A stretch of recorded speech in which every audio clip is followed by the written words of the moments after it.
World health organisation की data के हिसाब से आज के दिन में भारत में 2,62,317 लोग अभी तक मर चुके हैं और टोटल जो अफेक्टेड हैं लोग केसेस वो हैं टोटल 2,40,46,809 केसेस। वहीं तक 17 करोड़ लोग टोटल वैक्सीनेट हो चुके हैं, जैसा कि आप इस डेटा में देख सकते हैं, जो कि 12.69 आउट ऑफ 100 है। तो जैसे आप यूएसए की डेटा देखने जाएं तो वहाँ पे अभी तक 72-75 लोगों तक 100 में वैक्सीनेट किया जा चुका है। अभी हमें आए दिन गंगा में 100 से ज़्यादा तैरती हुई लाशें दिखती हैं, शमशान के शमशान फुल दिखाई देते हैं, लोग बिना ऑक्सीजन के मर रहे हैं। ऐसी इमेजेस 24 घंटे न्यूज़ से, टेलीविजन के माध्यम से, लैपटॉप से, हमारे फ़ोन से, व्हाट्सएप पे, ये सब हमारे ऊपर बॉम्बार्डमेंट होती रहती है। तो इवन इफ कि आप स्वयं उससे अफेक्टेड नहीं हो या आपकी जो क्लोज फैमिली है अफेक्टेड ना हो, लेकिन कोई ना कोई रिश्तेदार, कोई ना कोई आपकी फैमिली में या तो इस बीमारी से जूझ चुके हैं, लड़ चुके हैं, और ज़्यादातर लोग उसमें सक्सेसफुल होकर घर वापस आए हैं। कुछ केसेस में लोग घर वापस नहीं भी आ पाए हैं। लेकिन इन सब चीज़ों का मिला जुला जो स्ट्रेस है वो अभी अक्यूट स्ट्रेस के हालत से आगे निकल गया है, क्योंकि अभी ये दूसरा साल है जिसमें हम इस महामारी को झेल रहे हैं। तो अब ये क्रोनिक स्ट्रेस की सिचुएशन पे चला गया है। क्या आप तनाव महसूस करते हैं कोविड से रिलेटेड? क्या आप में वो बेचारापन कभी कभी आता है कि काश मैं कुछ कर पाता? क्या आप अपने दोस्त और अपने जो दूर के रिश्तेदार हैं और जो फैमिली हैं उनकी लाचारी में खुद को भी लाचार महसूस करते हैं? ये बिल्कुल ही वाजिब है सोच और ये जो इमोशंस हैं, क्योंकि हम इंसान अलग अलग कबीलों में रहने वाले छोटे छोटे जगहों पे, गांव में रहते थे, जहाँ पे संचार के माध्यम केवल 100 साल पहले तक काफी स्लो हुआ करते थे। अभी ये क्या है, ये पूरी दुनिया एक छोटा सा गांव बन के रह गई है। चाहे वो कोविड की न्यूज़ हो जो आपको संवेदना आपकी हिला सकती है, वहीं गाजा में हो रही बॉम्बिंग भी आपको परेशान कर सकती है। आप और मैं इस 24 घंटे की न्यूज़ को पूरी तरह से अवॉइड नहीं कर सकते, और उन सब के ऊपर लोग इसमें अलग अलग साइड लेकर अपने अपनी जो ट्राइब हैं, अपनी अपनी जो कबीले हैं उसको बचाने के लिए कि मेरा कबीला अच्छा है तो मेरा कबीला अच्छा है, भी चल रहा है। चाहे वो बीजेपी के लोग करें या कांग्रेस के लोग करें या तृणमूल के लोग करें, सब अपने अपने कबीले को अच्छा बताते हैं। अब ये सब चीजें एक इंसान के ऊपर में इतना सारा तनाव पैदा कर रही है। अब याद कीजिए, ये जो तनाव जो है, फाइट और फ्लाइट रिस्पॉन्स, ये तो हमें किसी एक इमीडिएट डेंजर से बचने के लिए भगवान ने ऐसे हमारे शरीर में बना के दिया था। आप एक बार उस डेंजर से निकल गए तो आपका शरीर रिलैक्स हो जाना चाहिए। जैसे कि किसी जानवर, जंगली जानवर ने हमारे ऊपर अटैक किया, उस अटैक से हम बच गए, स्ट्रेस कम हो जाना चाहिए। लेकिन सारे स्ट्रेस बुरे भी नहीं होते, क्योंकि टेम्परेरी है। क्रोनिक स्ट्रेस जो है वो हमारे लिए खतरनाक हो सकता है, हो सकता नहीं बल्कि है।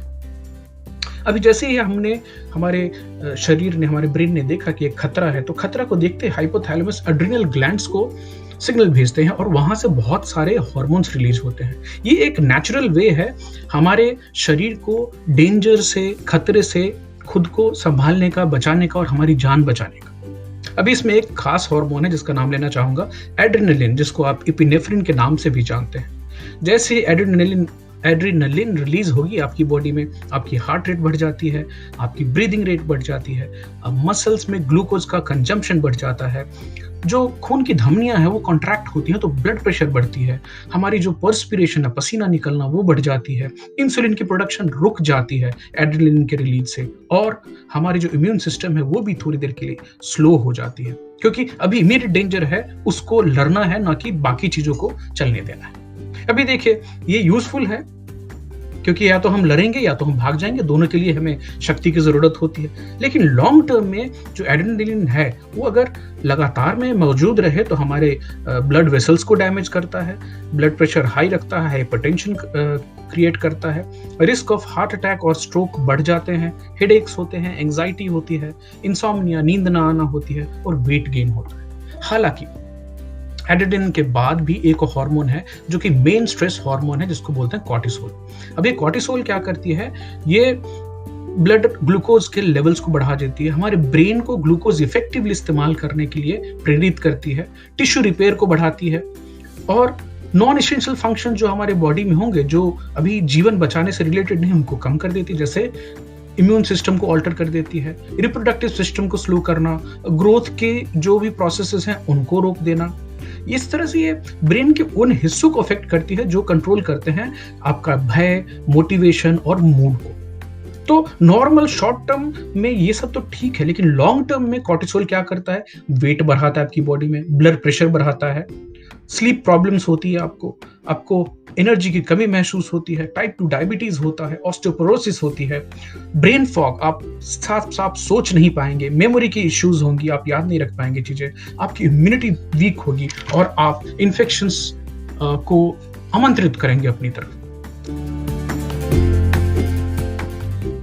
तो जो स्ट्रेस के सिम्टम्स हैं, हेडेक, जैसे स्ट्रेस ट्रिगर करता है हेडेक को, इंक्रीज डिप्रेशन होना, हार्ट बर्न होना, खट्टी ढकारे आना, इंसोम्निया, नींद कम होना, आपकी इम्यूनिटी वीक हो जाना, सांसें तेज चलना, rapid breathing, risk of heart attack बढ़ जाती है, ब्लड शुगर हाई होती है, दिल ज्यादा धड़कता है, high pounding heart, very high blood pressure, fertility की प्रॉब्लम्स हो सकती हैं, पेट में दर्द होना, इरेक्टाइल डिसफंक्शन होना, लो सेक्स ड्राइव होना, पीरियड्स मिस हो जाना और मसल्स टेंस रहना। ये जो हैं, जो स्ट्रेस के अलग अलग लक्षण हैं जो कि देखे जाते हैं क्रोनिक स्ट्रेस के लेवल्स में। अभी इनको स्ट्रेस को कम करने के लिए, हटाने के लिए हम क्या कर सकते हैं? सबसे पहला, ब्लॉक आउट नेगेटिव।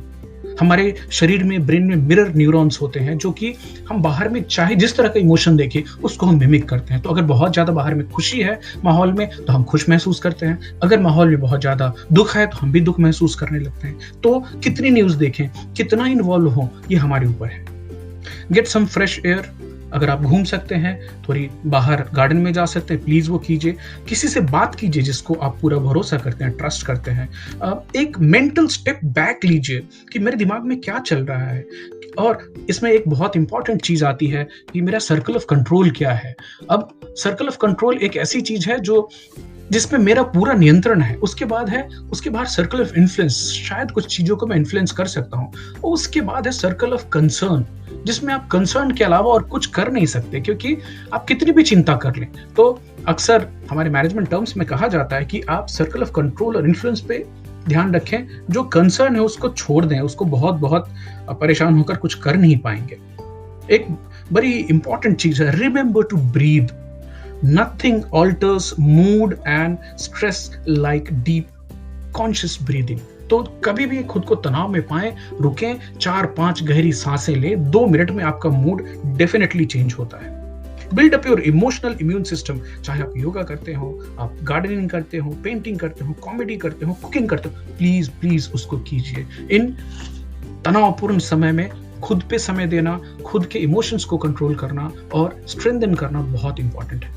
WHO ने पिछले महीने एक किताब रिलीज की है जिसका नाम है doing what matters in times of stress, और ये एक अच्छी सी कॉमिक्स टाइप की किताब है, 132 पेज की है। तो अभी मैं नेक्स्ट जो एपिसोड होंगे उसमें तोड़ करके आपको एक एक करके 5 स्टेप हैं वो बताऊंगा। Grounding, unhooking, acting on your values, being kind and making room. तो उम्मीद है कि आप पहले तो ये बात समझ पाए कि आप तनाव में हैं, तनाव के लक्षण को समझें, और उसके बाद कुछ ऐसे उपाय करें कि इस पैंडेमिक के समय में हम अपनी मेंटल जो हेल्थ है, मेंटल जो हमारी सोचने की और खुद को संभालने की जो शक्ति है, वो हम खुद को भी संभालें और अपने आसपास दोस्त, फैमिली सबको संभाल सकें। इसके साथ आज की वार्तालाप खत्म करते हैं। उम्मीद है आपको आज की बातचीत पसंद आएगी। जरूर शेयर कीजिए इसको और आपके कमेंट्स शेयर कीजिए। बताइए मुझे आपको कौन सी बात अच्छी लगी इसमें और आप किन चीजों पे पालन करना चाहते हैं। शुक्रिया, धन्यवाद। अमित शेखर।